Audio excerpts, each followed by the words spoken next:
Wicked cool. Feature alert. Hey there, podcast fans. Thanks for listening. Now, you can also reach out and send me a text message. On every episode, at the top of the show notes, you'll see a link that says, send us a text message. Simply click it, write something super nice and sweet, and away we go. Also remember to please subscribe, share this podcast with a friend by telling them about it, and leave us a positive review, whether it's on Apple, Spotify, your favorite podcast streaming service, or even on our website at www.afraidofnothingpodcast.com. Hey, everybody. We have another 5-star review, this time from Kathy Castelveter. Kathy writes, "Loving Afraid Of. I love the podcast. We booked our ghost tour in Salem with Dr. Vitka after listening to Afraid Of. He was absolutely amazing. I was a very spiritual person at one time, but life has beaten me down very low. The guests inspire me to do better, work harder to achieve my goal. Please don't stop. Hey, Kathy, thank you for listening, and we won't. And hang in there. Things will get better. We're rooting for you." And another shout-out to Danny Perez. Danny gave me a custom Afraid of Nothing Ouija board, and it's awesome. Thank you, Danny. Visit Danny and Lauren Perez's website at www.theradicals.org. That's www.theradicals, radicals.org. Last time on the Afraid of Nothing podcast, starring actor Gene Silvers. Oh, thanks, Bob. Good to hear your voice again. There were chills. So you want to hear my experience? Yeah. You with me so far? Yeah. You guys are with me so far? Yep. Mm-hmm. And spills. When my hand hit the rock, my feet flipped over my head, and then I started to go into what I guess you'd call a tomahawk spin. Have you ever seen those cartoons where you see the tomahawk flipping over and over and over again? Yeah. That pretty much was me. And thrills. Hi, I'm Candy. Oh, there you are. Yeah!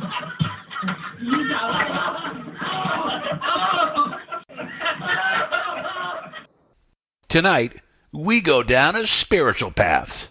So join us with a glass of whatever gets you mellow. In a world where nothing is known, nothing is certain, reality is not real. Wake up! Be afraid of nothing. I'm Bob Heskey. Robert. The host with the ghost. This is my podcast, based on my paranormal documentary, Afraid of Nothing. Each episode, we talk to people who see life and the afterlife through a different lens. Join me. Who is this large man? And what's he doing in our bedroom? As we lift the veil and open our minds to see beyond our eyes lie. This is Afraid of Nothing.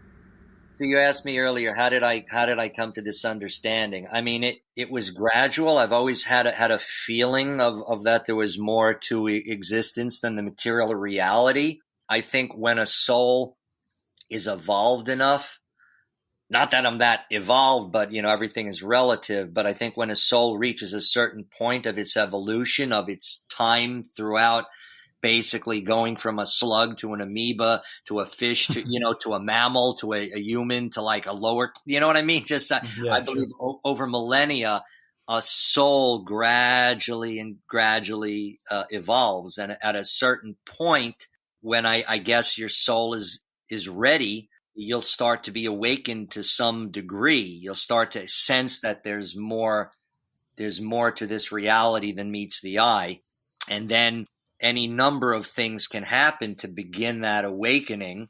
One of the ways that sort of really showed it to me was LSD. Wow. Okay.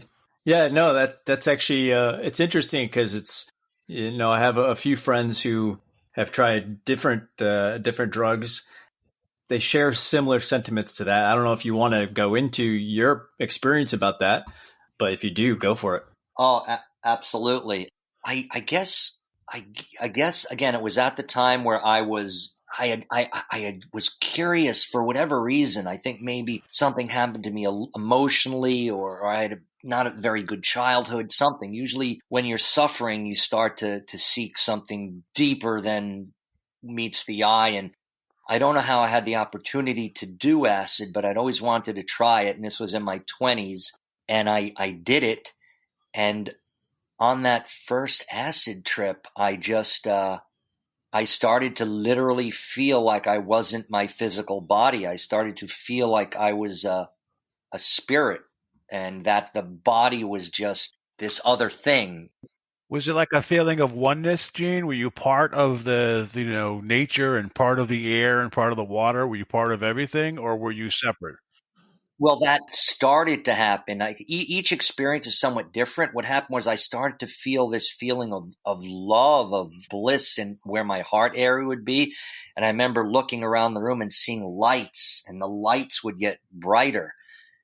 For some reason, I started thinking, God is light, God is light. And the more I had that thought, the brighter the room got. And then it appeared that a light was coming out of my chest, in a sense. And I don't know, it was an amazing feeling. And then I had a friend who I was doing it with.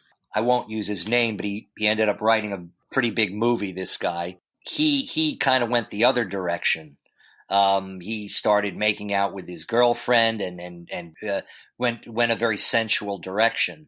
And I remember saying, I don't want to go in that direction. I want to use this opportunity to feel connected with life. And I remember I kind of freaked out a little bit. I ran out into the street, and I think I stopped a car and asked them to take me to the light, The red light district. It did give me that feeling, but acid also kind of takes you into your own psychological dark areas too. Yeah. It's really cool to actually hear you talk about this, because have you guys heard of DMT? Oh, yes. 5-MeO. Like the spirit molecule? Yeah. Yeah. I'm not sure of the complete science. I'm kind of naive on all of it. Some say it's like secreted by the pituitary gland, I think. Or a frog, a spotted some kind of frog. Yeah, there's like a few ways, and LSD and mushrooms and other kind of psychedelics can ayahuasca. Ayahuasca, which I've done also. It's funny that you mentioned LSD instead of ayahuasca. Was that less powerful that trip, or what? Ayahuasca. Well, this was in like the late 80s. I didn't even know about ayahuasca. Someone had acid available, and that's what I did. I didn't even know what ayahuasca was till a few years ago. And how was that experience? Was that similar? Did you feel it was amazing, but it wasn't nearly as powerful as acid. Interesting.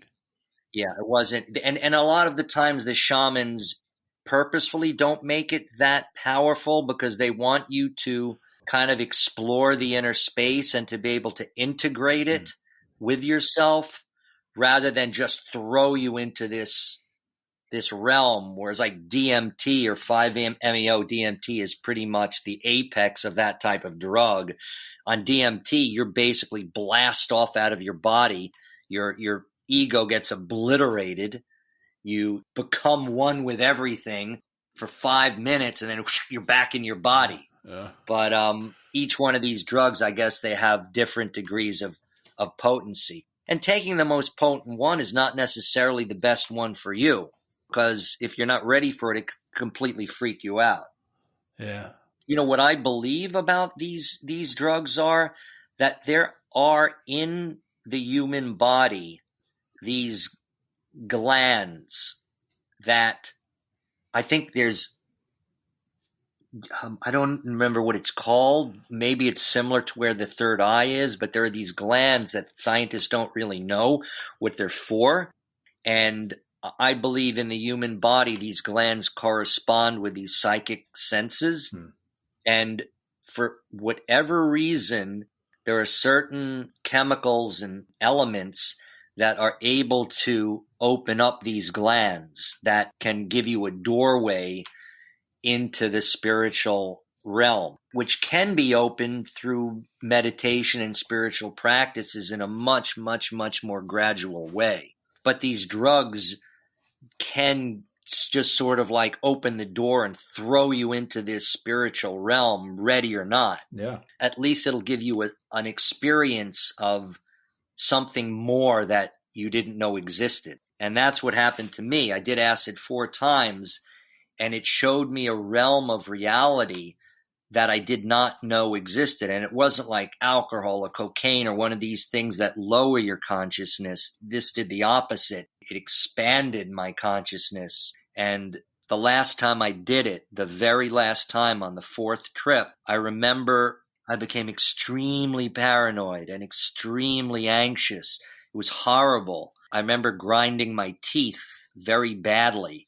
And then this thought came into my mind, this biblical phrase. I don't know where I got it from, but it was, if you try to get into the kingdom of heaven uninvited, you will be thrown out teeth gnashing. Wow.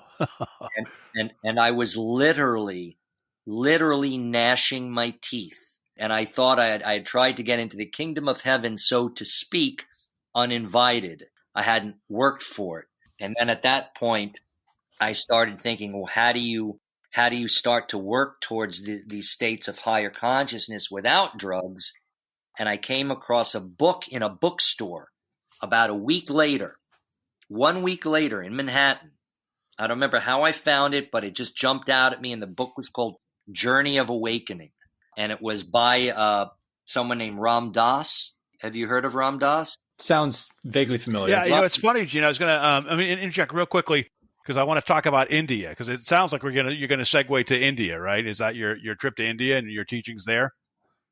Yes. Just to very quickly finish, Ram Dass was a psychology professor at Harvard at the same time as Timothy Leary. And in the preface of his book, he had done hundreds, if not thousands, of hits of acid and came to the exact same conclusion that I did. Wow. And then it was like, it was put there, this book, for me to read, and ultimately his conclusion was these acid trips will throw you into this deeper, more spiritual, if you will, more unified connection with everything, reality, and then throw you back and you're the same schmuck. It's like it hasn't really changed you. Intellectually it has, but you're still got the same fears, the same everything. And he came to realize that there are these men and women in India that through yoga and meditation had achieved these states without doing drugs, which led him to India in search of a guru. And then I realized that had to be my path.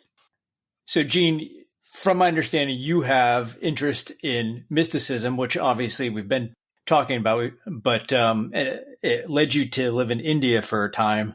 I totally want to hear like how that all came about and your time in India and what you discovered there spiritually and personally. And is this stuff that still is part of your life now? Absolutely. I'll explain how I eventually got to India. So after I had read that book, cover to cover, Journey of Awakening, I came to realize that, the way to get to these states was through a gradual process of meditation and yoga and the Indian disciplines, that was their great contribution to the world was that. So I started looking for a path of meditation. And there were so many different kinds of paths, Zen meditation and Buddhist meditation and Kabbalah meditation, so and I didn't know where to begin. I tried just meditating on my own, following my breath, and basically my mind just spun. And I thought, well, it would probably be a great idea to learn it from a group, or at least with some structure. I don't remember exactly how, but I was on West 86th Street in Manhattan, and I saw this really cool brownstone, and it said on it, Siddha Yoga Dham. So I went into it, and inside there were pictures of this beautiful female guru. Her name is Guru Mai Chidvilasananda. I spoke to them, and they said, yes, we teach meditation here. And I wasn't that turned on because I didn't want to have a guru. I didn't want to have to follow a person. I just wanted to learn how to meditate.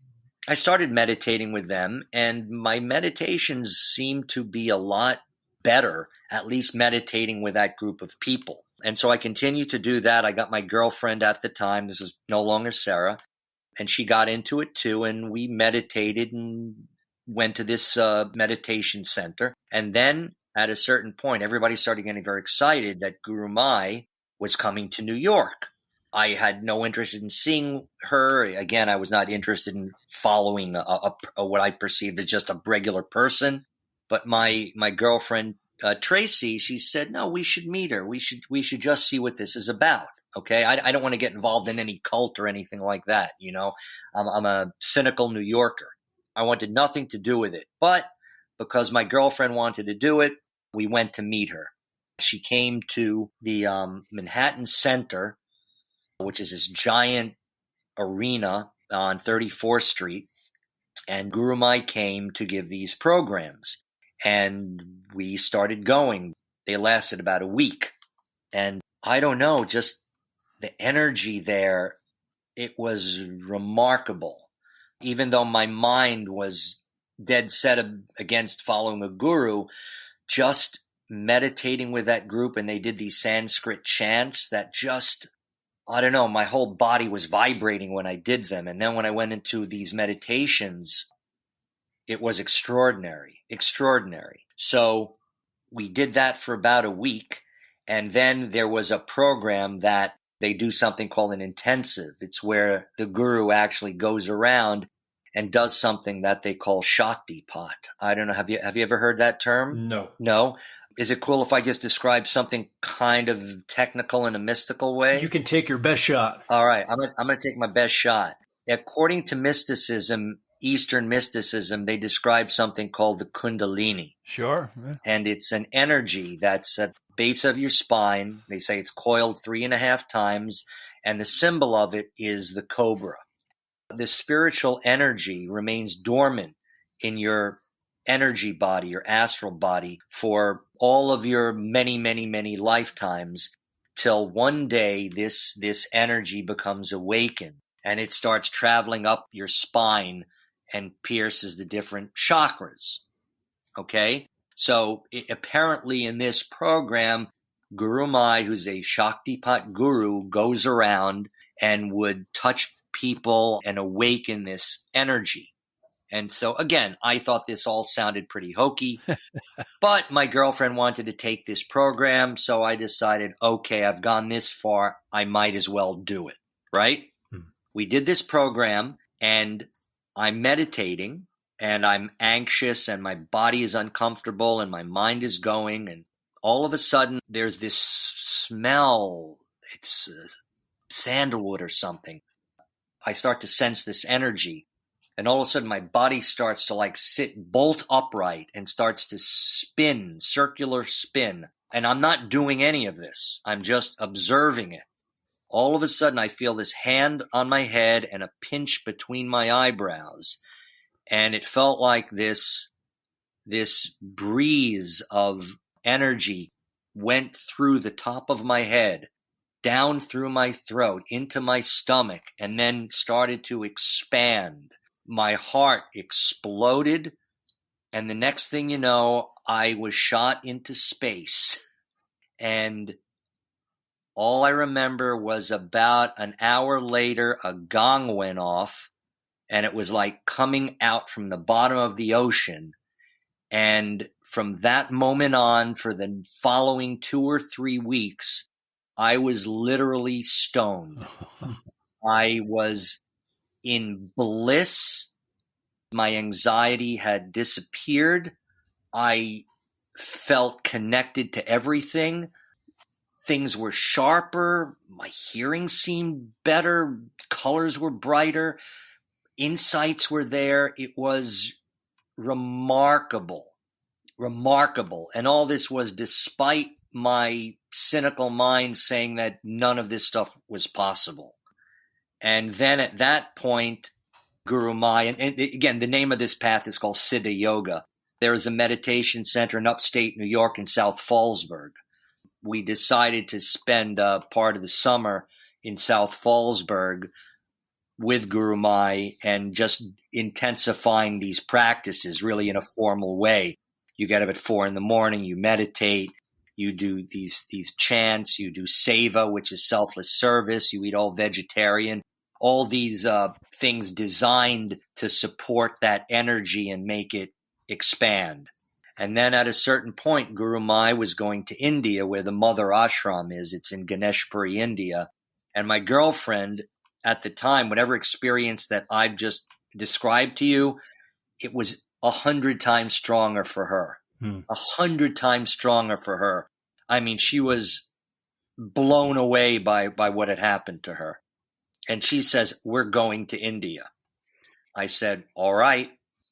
Something was happening to us that was unbelievable. And so we ended up going to India and living in the ashram and doing some traveling throughout India for about 4 months. Oh, wow. You know, these ashrams, the real ones, and I say the real ones is because there's, in my opinion anyway, there's a lot of yoga teachers and so-called gurus that are not real. They look like gurus and they say the right things and they take your money. They're not the real thing. Mm-hmm. But I was extremely cynical the whole time. And despite myself, I started to become transformed. And so in the ashram, you would follow the ashram schedule, and everything in that schedule is designed to support and expand this energy that has become awakened in you, but they liken it to like a flame. A little fire has been lit in you, and if you are disciplined and you do these practices in Hindu, they call it sadhana. If you live this pure life, that this flame becomes bigger and bigger, and it expands your consciousness. And likewise, if you don't live a good life, you can basically throw water on this experience, and you can become unconscious again. But living in the ashram and following the schedule, I just became more and more high. It was like I was on an acid trip 24 hours a day, but with clarity. And India was amazing also, just as a country. Sure. But, why would you stop? Why would you stop doing that? Just finances or what? Oh, that's a great question, Bob. That is a great question. You know, in order to keep this energy and this consciousness expanding, you have to live a very pure life. This is why the monks and the people who are very serious about getting close to the divine, they become celibate. They don't gossip. They get up very early. They live a very disciplined life. Like, all these disciplines help contain this energy. And the world is very, very tempting, you know? I still wanted to make it as an actor. There were still some scars in me that kept pulling me back out into the world. Remember how I described earlier that there are these scars that attach you to things? Yeah. I guess I have a lot of those attachments in me that I still wanted to prove who I was. I still wanted to have these relationships. I still got pulled back into the world. I wasn't ready to become like a monk, so to speak. And then once you get pulled back into the world, then that dynamic takes over. You know, all of a sudden you're out late and you're partying a little bit. The lust kind of kicks back in, and, you know, you're drinking a little bit. The world kind of pulls you back in, and that kind of life pulls you away from the life of meditation and spirituality. And ultimately, you even forget about it. You forget you even had those feelings. It becomes a memory. And that's kind of what happened to me. Yeah. Based on that, I know you have a very strong spiritual belief. What is your thought on the afterlife? Because there's the part of us on earth that want the carnal, earthly, material pleasures. We either get numbed by it or seduced by it. But what is your thought about, through this whole spiritual journey? It stayed with you, obviously. What's your thought about the afterlife? And I assume reincarnation is a big part of your belief system. Oh, yeah. I mean, it's the mechanics of how all of this works. I think ultimately the goal is to experience the divine within yourself. I hate to use this word. I hate to keep saying God. I just don't have a better word. That word kind of points to an experience. The goal of human life is to become established in that experience, to realize the unity of everything, to become established in that. But the mechanics are we're all on this journey, lifetime after life, just the way it works. I don't know why the supreme being or what have you set it up that way, but just like there are physical laws, there are spiritual laws. And I believe that a soul starts out very, I guess, kind of dense, and then gradually, lifetime after lifetime after lifetime, the soul has a chance to evolve, to become more and more conscious. And as the soul becomes more and more conscious, it goes into a higher and higher life form, finally ending in a human life form. And then once you're in a human life form, there are lessons that you have to learn with each lifetime. And sometimes you learn them and sometimes you don't. I think it's sort of like the graph of the S&P 500. It kind of goes up, but then it goes down, but then it goes up, but then, but over time it keeps going up. And then in between each lifetime, the soul has to go somewhere. So I believe it goes into what you call the afterlife. You're not embodied in physical form anymore. The soul is still there with all its memories and all that, but it has to go somewhere. So I believe there are all different realms. I guess if you lived a very dark life, there are realms that are pretty nasty. You might call them hellish, but I don't believe that any of that is eternal. I think you probably have to work out some karma in some of these realms for a period of time.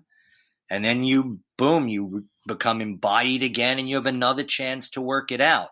Or let's say your soul is very, very pure and very, very good, and the afterlife for you may be somewhat heavenly. And I'm sure there are many, many, many degrees of heavenliness and hellishness, depending on how you lived your life. But ultimately, you come back into human form and you have another chance. The Hindus call this the cycle of birth and death. And, an interesting question might be is why Earth? I think it's because in the earthly physical plane, karma can be worked out the quickest. In a way, in physical reality, you do something wrong, boom, you get slapped in the face. You do something good, you kind of know it. So the earth, the physical plane is sort of like a very fast-paced learning plane, Yeah. We have the chance in physical embodiment to advance very, very quickly. And then this just keeps happening again and again and again till finally you become what they call self-realized. You achieve union with God, union with the divine, and then you escape the circle of life and death. Yeah, you see what's interesting, for not just this particular discussion, but the whole what this podcast is based on and your movie, Bob, your documentary. It's like you have all these guests who come from such a vast array of different professions and beliefs, whether it's religions in some aspects, it's if people are into even cryptids, or people are mediums, or they're witches or shamans, or they're into near-death experiences, like whatever avenue people's interest in particular fields of study, it's like they all have these similar fabrics, or I should say like yarns that make into one of the same fabric. So there's a lot of overlap between all these. For example, about somebody's near-death experience, which may not on the surface have anything to do with someone who believes in aliens and the different theories of what aliens are and who they are. it's like they sound so different. Or in this case, as Gene's talking about, this kind of spiritualism, it's like they all have these overlapping belief systems. And for me, it's more than interesting because they start to all coincide. They all start to overlap with their ideas and they feed into each other in a positive way to help, I don't know, like establish what I think, is somewhat of considered as pseudoscience, this realm of the paranormal.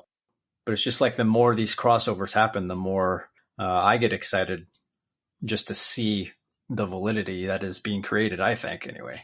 Yeah, I think you're right, Kyle. I mean, it's kind of like intentional or not. I mean, having all these different guests. I was listening to Gene, and there was like 5 or 6 different podcasts where people mentioned things, even in the documentary with Bob Berman, his experience of one at the end. I'm like, there's a lot of things he's saying I can almost stitch into this fabric or this tapestry of Gene. Yeah, it's totally, it's a lot of like cool. Common threads, which is kind of cool. So yeah, that's awesome, Gene. Thank you so much. I think we want to close with one more question. I know you have a magic background, and I think Kyle has an interest in magic, and I was curious, Kyle, you wanted to ask Gene something while we had him before we let's get into magic real quick. Well, I'm a big Magic the Gathering player, the card game, the nerd stuff, which is completely different than the magic that you do, Gene. But anybody who is not familiar with the Magic Castle out in Los Angeles, Gene, you have performed there, and just to let everybody know, well, I should say, and correct me if I'm wrong, the Magic Castle is actually like it's a fantastic place to visit if you're in LA or even if you live there. They have some of the world's best magicians perform there. Yeah, I think you have to be invited to perform there, so they only take like the very best. Gene has been there. You've been there. Mm-hmm. So fill in some of like how that came about for you. Have you been a magician since you were young, and how'd you get to the castle? And tell us a little bit about that whole experience and what the Magic Castle is. Sure. I've been a magician since I was about 13 years old. Me and this kid, Ricky Rubin, started the Long Beach, Long Island Magic Club. He ended up becoming Rick Rubin, the huge music producer. I continue to do magic most of my life. It's an interesting thing, an interesting story, just to tie it in with the spiritual stuff. I'd always done magic, and in my 20s, I had been a bartender at a huge club in New York called the China Club, which is just the exact same time that I was getting involved in City Yoga and Guru Mai. After I had gotten back from India, I was about to return to my job, be a bartender, and I remember asking my guru, is it okay if I return to bartending? And she bluntly said, no, find another skill.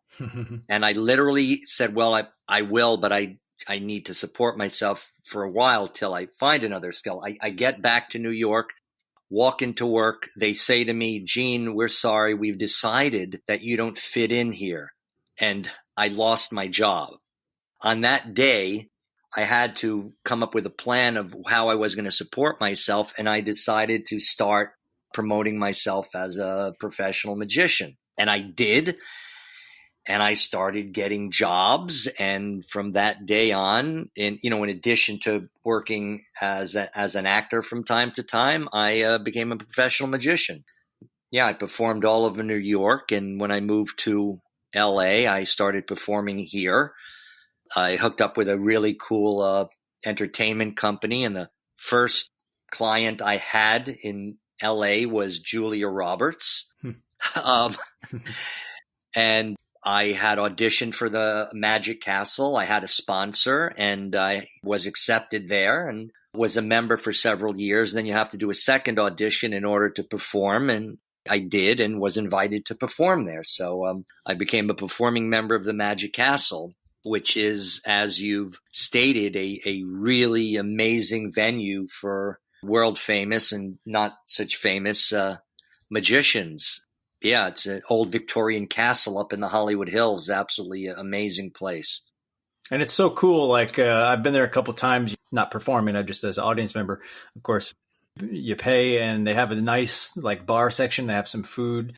They have various rooms where magicians perform. That's right. And you have to be invited. So someone must have given you a pass or taken you in, because you can't just walk in and pay. it's like an invite only place. Yeah, exactly. It's you can't just walk in off the street. Exactly. Yeah. I don't remember how I was invited, but Yeah, no, you were fortunate. A lot of people can't get in there. and it's such a cool place. Yeah. There's a main stage, a parlor, and a close-up gallery. Yeah. And does that have anything to do with well, I should say also, what kind of magic do you perform? I do walk around adult magic, which is sleight of hand, cards, and that sort of stuff, corporate events and bar mitzvahs. And I also do kids' parties, which is completely different. It's more, imagine, yeah.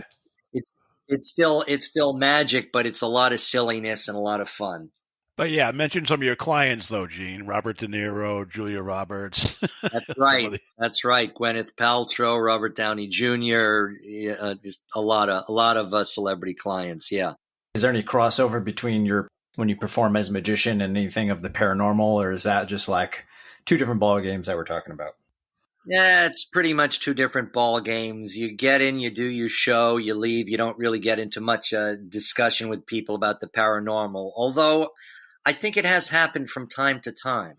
Yeah, it feels like some of the, the celebrity magicians, if you will, like David Blaine comes to mind, and I guess Chris Angel, they seem to have a pretty dark edge to some of the stuff they do. I'm sure that they're probably questioned about like paranormal stuff. Yeah. My style is pretty different. They try to create an atmosphere of like, this is mysticism, and where my style is more like, I just try to goof on people and it be funny, and it's still high level magic, but I try to tap more into the humor of it than trying to pretend that this is some sort of mysticism. That's cool. Yeah. So no pulling people in half. Well, I do a song and half illusion, but nice. It's funny. Yeah, that's cool. This is probably a good segue, Gene, because you've done a couple of shows for me at Broadridge at my company. So let's just talk about your two side businesses. Gene, believe it or not, is also a professional photographer of all the things he does.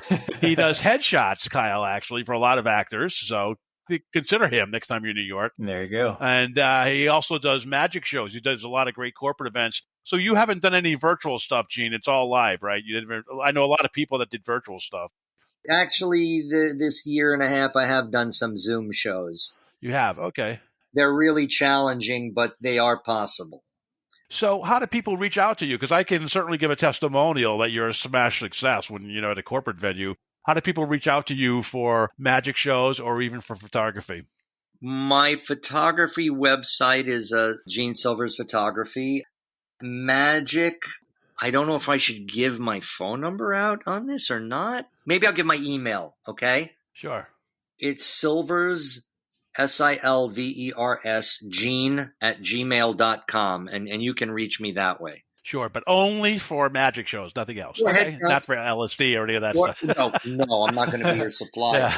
Well, that's what I was going to say. Like we have Bob, your guest, tune in for some paranormal stories, and they got a little of actors talking about some drugs and the full Hollywood experience. Yeah.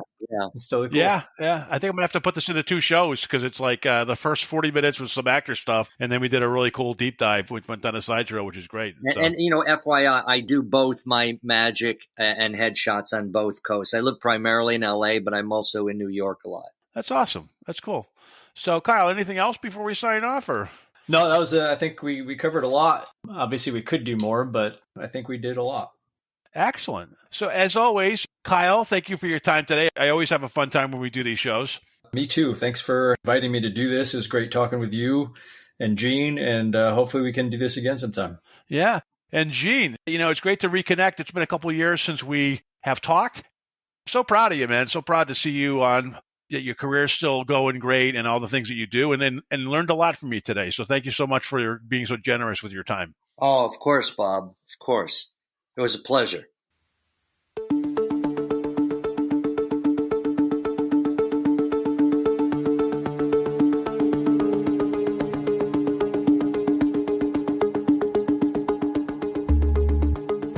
You've been listening to the Afraid of Nothing podcast. Please subscribe and like us on Facebook. Until next time, stay scared.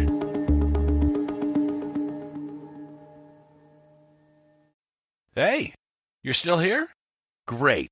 Then why not listen to another episode? Visit afraidofnothingpodcast.com to peruse all the shows. That's afraidofnothingpodcast.com. And while you're there, click the coffee cup icon to buy me a coffee and leave a review.